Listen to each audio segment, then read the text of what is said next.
Hi everyone, मैं हूं आप सभी का अपना प्रशांत भैया। और ये जो सवाल आपके मन में चल रहा है ना कि आखिर बोर्ड एग्जाम में कॉपीज कैसे चेक होती हैं, आज इसका मैं आपको एक डिटेल्ड आंसर दूंगा।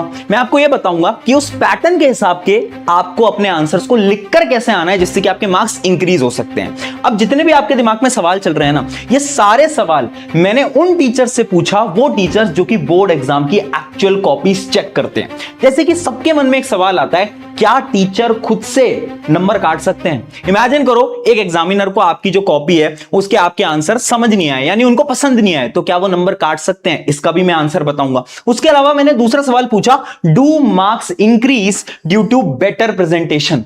यानी अगर आप सजा सजा कर लिख कर आते हो, अगर आप सुंदर लिख कर आते हो, क्या नंबर सच में इंक्रीज होते हैं? इसका भी आंसर मैं दूंगा। तीसरा सवाल, क्या पार्शियल मार्किंग एक्चुअली में बोर्ड एग्जाम में होती है?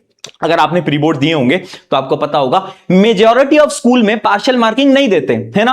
बट क्या बोर्ड एग्जाम में पार्शियल मार्किंग होती है? इसका भी मैं आपको उत्तर दूंगा। एंड क्या चेकिंग हार्ड होगी या इजी होगी? सबसे पहले ना इसका मैं आपको आंसर दे देता हूं। आप सभी के लिए एक बहुत अच्छी खुशखबरी है कि मेनली बोर्ड एग्जाम की जो चेकिंग होती है वो मेजॉरिटी ऑफ द केसेस में 99% चांसेस में इजी ही होती है।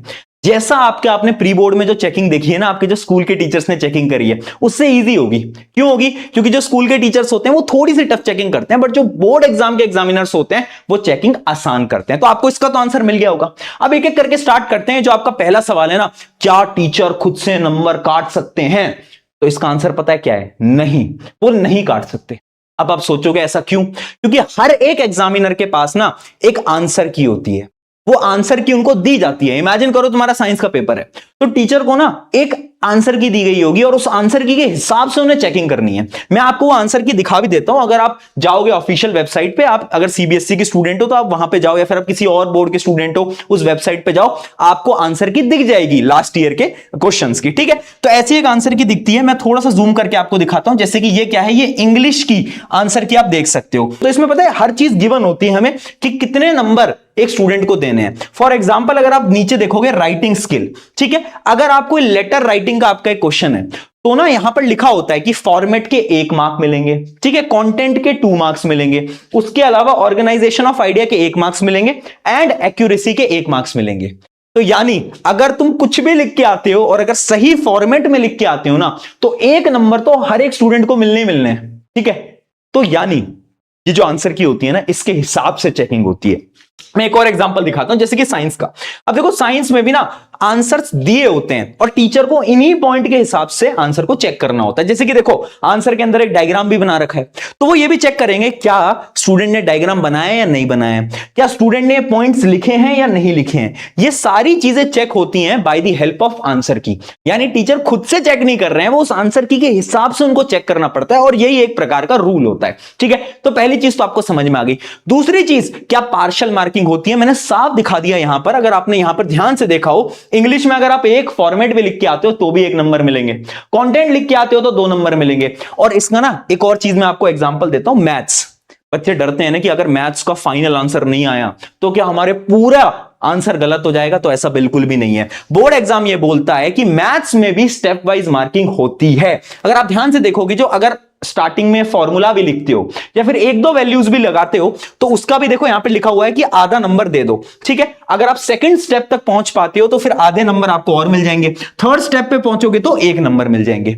यानी एक टीचर के पास एक सेट रूल होते हैं कि अगर बच्चा ये निकालता है तो उसको आधा दो, अगर यहां तक पहुंचता है तो आधे नंबर और दो, अगर यहां तक पहुंचता है तो 1 नंबर और दो। ठीक है, तो यानी अगर आप फॉर्मूला भी लिख कर आते हो, अगर आप थोड़ा सा आंसर भी सॉल्व करके आ पाते हो, तो आपके नंबर एकदम तय हैं। तो ये हर एक सब्जेक्ट में होता है, सिर्फ मैथ्स में ही नहीं। अगर आप कोई भी सब्जेक्ट उठा लोगे ना, चाहे वो एसएसटी हो, चाहे वो इंग्लिश हो, सबके अंदर क्या होता है, स्टेप वाइज मार्किंग आपकी दे रही होती है। तो आपको ज्यादा टेंशन नहीं लेनी, लोड नहीं लेनी। ठीक है, अब कुछ इंपॉर्टेंट चीज मैं बताता हूं आपको, आंसर को लिखना कैसे है। तो एक इंपॉर्टेंट लाइन पीछे लिखी हुई है, अगर आप उस लाइन को पढ़ोगे, एनसीईआरटी मैटर्स।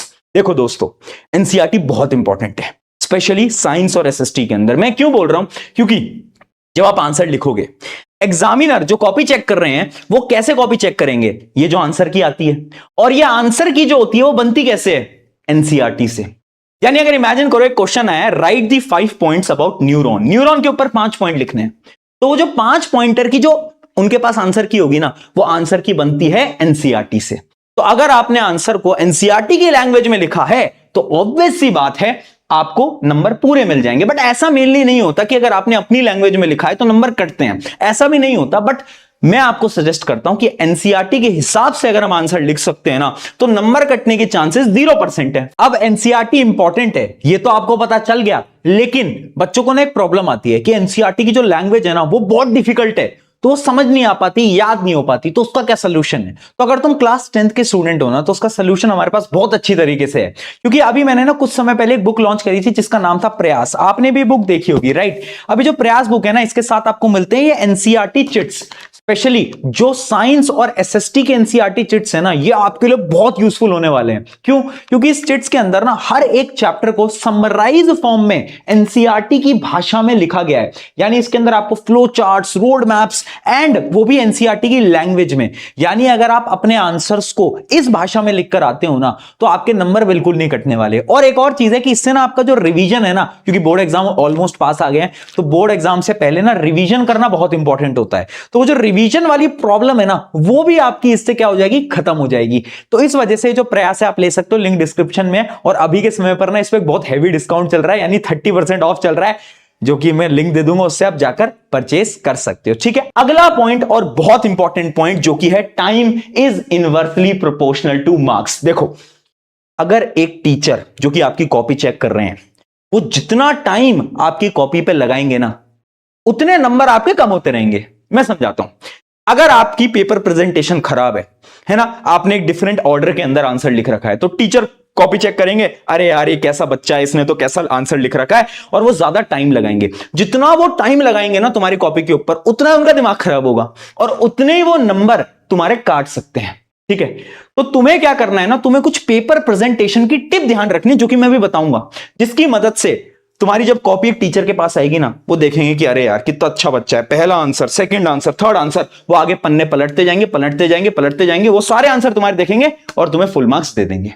इसलिए प्रेजेंटेशन बहुत इंपॉर्टेंट है। अब पेपर प्रेजेंटेशन करनी कैसे, कुछ सिंपल सिंपल स्टेप्स है वो मैं आपको बता देता हूं, जिसके अंदर पहला स्टेप क्या है, अटेम्प्ट इन करेक्ट ऑर्डर। ये ना बहुत इंपॉर्टेंट होता है कि आपको करेक्ट ऑर्डर में अटेम्प्ट करना होता है। मैं एक एग्जांपल से आपको दिखाता हूं। जैसे कि एक स्टूडेंट है, उसने अगर पहला क्वेश्चन, दूसरा क्वेश्चन, तीसरा क्वेश्चन, चौथा क्वेश्चन करा है, तो एज अ टीचर जब मैं उसकी कॉपी चेक करूंगा ना तो मैं देखूंगा कि ठीक है फर्स्ट सही है, सेकंड सही है, थर्ड सही है, फोर्थ सही है, तो मेरा टाइम कम लगेगा, है ना, और मैं खुश रहूंगा, मैं नंबर ज्यादा दे दूंगा।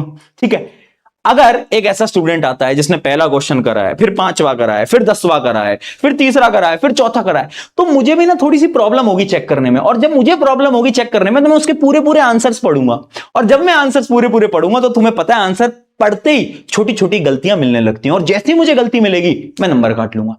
इसलिए क्या करो, एक स्पेसिफिक ऑर्डर में अपने आंसर को लिखो। अगर आपको कोई आंसर नहीं भी आता ना तो उसके लिए ना आधा पेज छोड़ दो, एक पेज छोड़ दो, कोई दिक्कत नहीं है भाई। जितनी आंसर शीट तुम ले सकते हो ना एग्जाम हॉल के अंदर उतनी आंसर शीट तुम लो, कोई पाबंदी नहीं है ना। तो इसलिए क्या करो, ऐसे लिखना, एक ऑर्डर के अंदर लिखना, ऑर्डर के अंदर लिखना बहुत जरूरी है। और ट्राई करना आंसर्स के बीच में अगर तुम ऐसे एक लाइन भी बना सको ना पेंसिल से तो भी वो बहुत अच्छी हो जाती है। अब दूसरी प्रेजेंटेशन टिप के ऊपर मैं आ रहा हूं। दूसरी प्रेजेंटेशन टिप क्या है, use last page as rough page.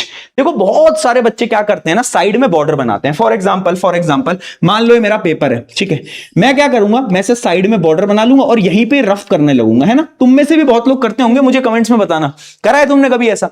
अब एज अ टीचर अगर ऐसे रफ वर्क दिखता है ना तो अच्छा नहीं लगता बिल्कुल भी, पेपर प्रेजेंटेशन खराब हो जाती है। तो तुम्हें क्या करना है, जो आपकी आंसर शीट होती है उसका जो लास्ट पेज होता है, आंसर शीट का लास्ट पेज, उस पर हेडिंग डालनी है रफ।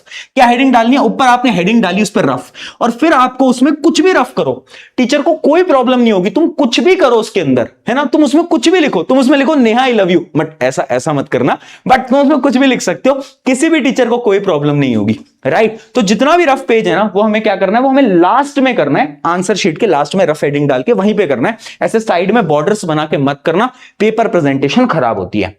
अगली पेपर प्रेजेंटेशन टिप क्या है, अंडरलाइन इंपॉर्टेंट कीवर्ड्स। मैं अपनी हर वीडियो में बताता हूं कि जब भी आप कोई थ्योरेटिकल आंसर लिख रहे हो, साइंस, एसएसटी, इंग्लिश, इनके जो आप आंसर्स लिखते हो तो उसके अंदर जो कीवर्ड होता है ना, हर पॉइंट का एक इंपॉर्टेंट जो शब्द होता है उसको अंडरलाइन किया करो। फॉर एग्जांपल, और वो अंडरलाइन तुम्हें सिर्फ पेंसिल से करना है, बाकी किसी से नहीं करना। जैसे ये कि आंसर है, अब इस बच्चे ने क्या करा, यहां पर अंडरलाइन कर दिया, तो एज अ टीचर मैं क्या करूंगा, मैं इस अंडरलाइन वाले चीज को पढ़ूंगा, मैं देखूंगा कि हाँ इसको आंसर आता है, यहां टिक लगाऊंगा, नंबर दूंगा, आगे बढ़ जाऊंगा। इससे क्या होगा, आपके मार्क्स इंक्रीज हो सकते हैं। तो ये जो अंडरलाइन मेथड है ये भी प्लीज आप फॉलो करो, वेरी वेरी वेरी इंपॉर्टेंट। ठीक है, इससे आपको ये जो समझ आ गया होगा कि पेपर प्रेजेंटेशन करनी कैसे। अब सब्जेक्ट वाइज मैं कुछ टिप दे रहा हूं और फिर लास्ट में मैं तुम्हें एक ऐसी बैक बेंचर स्ट्रैटेजी बताऊंगा ना जिसकी मदद से तुम एग्जाम के अंदर अच्छा स्कोर करोगे। ठीक है, तो सबसे पहले मैथ्स की अगर मैं बात करूं तो याद रखना मैथ्स में हमेशा यूनिट लिखो। बच्चे ना यूनिट्स भूल जाते हैं जब हम आंसर निकाल रहे हैं ना। जैसे आंसर आया 10 मीटर, तो जो मीटर लिखना है बहुत इंपॉर्टेंट है। अगर यूनिट नहीं लिखते तो नंबर कट सकते हैं। सेकंड चीज, फॉर्मूला मत लिखना भूलना, फॉर्मूला लिखना ही पड़ेगा। अगली चीज, फाइनल आंसर को बॉक्स में किया करो। जैसे कि इमेजिन करो मेरा आंसर आ गया 5 सेंटीमीटर, तो उस 5 सेंटीमीटर को ना ऐसे बॉक्स में डाल दो। अगर आप ये कर लेते हो ना तो इससे होता कुछ नहीं है, बस पेपर प्रेजेंटेशन अच्छी लगती है और टीचर आंसर देखते हैं कि हाँ इसका आंसर सही है और वो आगे बढ़ जाते हैं। ठीक है, अगली चीज आती है साइंस में। साइंस में प्लीज जब भी डायग्राम बनाओ तो लेबलिंग करना मत भूलना, विदाउट लेबल डायग्राम की कोई वैल्यू नहीं होती। अगली चीज क्या है, कीवर्ड्स को अंडरलाइन करो प्लीज एंड यूनिट्स लिखो। फिजिक्स के अंदर यूनिट्स होते हैं, उन यूनिट्स को भी लिखना है। एसएसटी के लिए क्या है, एसएसटी के लिए है try to write answer in points. कभी भी पैराग्राफ मत लिखो एसएसटी के अंदर, बड़े क्वेश्चंस की बात कर रहा हूं, 5 नंबर का 3 नंबर का, उसमें क्या करो, उसमें पॉइंट्स में लिखो ना, 5 पॉइंट लिखो, 3 पॉइंट लिखो। उससे क्या होता है ना, इजी चेकिंग होती है और नंबर इंक्रीज हो जाते हैं। ठीक है, और कीवर्ड्स तो हाईलाइट करनी है। अगर मैं बात करता हूं इंग्लिश हिंदी की, तो इंग्लिश हिंदी में प्लीज ग्रामेटिकल मिस्टेक को अवॉइड करो क्योंकि यहां पर नंबर कटते हैं। साइंस एसएसटी में अगर थोड़ी बहुत आपकी ग्रामर मिस्टेक हो भी रही है ना तो कोई नोटिस नहीं करेगा, लेकिन अगर इंग्लिश में ही तुम ग्रामर मिस्टेक कर रहे हो तो वहां पर नोटिस होगा। स्पेलिंग एरर्स के भी नंबर कट सकते हैं, तो स्पेलिंग भी आप ध्यान से लिखो इंग्लिश हिंदी के अंदर, बाकी सब्जेक्ट में कोई दिक्कत नहीं आती। ठीक है, अब बढ़ते हैं बैक बेंचर स्ट्रैटेजी की तरफ। देखो एज अ बैक बेंचर, मैं खुद अपने टाइम पे बैक बेंचर रहा हूं, मैं तुम्हें बता रहा हूं। देखो इमेजिन करो एक ऐसा क्वेश्चन है जो कि तुम्हें नहीं आ रहा, तुम क्या करोगे, खाली छोड़ दोगे? बट कभी भी खाली मत छोड़ना। मान लो क्वेश्चन आया जो मुझे बिल्कुल समझ नहीं आ रहा, इसमें मैं क्या लिखूं, कुछ भी लिख के आ जाना। कुछ भी से मेरा मतलब नहीं गाना लिख के आगे, नहीं नहीं ऐसा नहीं करना है। उस टॉपिक से रिलेटेड जो भी तुम्हें आता है, जो भी तुम्हें धुंधला धुंधला याद है, आसपास की चीजें याद है, वो सारी चीजें पैराग्राफ के अंदर लिख देना, पॉइंट्स में नहीं, पैराग्राफ में। पैराग्राफ में कुछ भी लिख के आ जाना। ठीक है, तो उससे होता क्या है ना, जो अच्छे टीचर्स होते हैं जो कि तुम्हें पास करना चाहते हैं, नंबर देना चाहते हैं, वो क्या करते हैं ना, वो देखते हैं अरे बच्चे ने इतनी मेहनत करी है, मान लेता हूं इसका आंसर गलत है बट इसको आधा एक नंबर तो दे देते हैं। ठीक है, ऐसा करते हैं टीचर्स। इसलिए पैराग्राफ के अंदर जो नहीं भी आ रहा ना उसमें कुछ तो लिख कर आना, नंबर मिलेंगे, आधा एक नंबर इंक्रीज ही होने वाला है तुम्हारा। ठीक है, तो ये थी एक पूरी की पूरी स्ट्रैटेजी। आई होप अब एग्जाम के अंदर तुम अपने आंसर्स को ऐसे लिख के आओगे और इसकी मदद से तुम अपने स्कोर को भी इजीली 5 से 10 नंबर तो इंक्रीज कर सकते हो। शुक्रिया एवरीवन, मेरा नाम है प्रशांत, मिलते हैं नेक्स्ट वीडियो के अंदर, टेक केयर।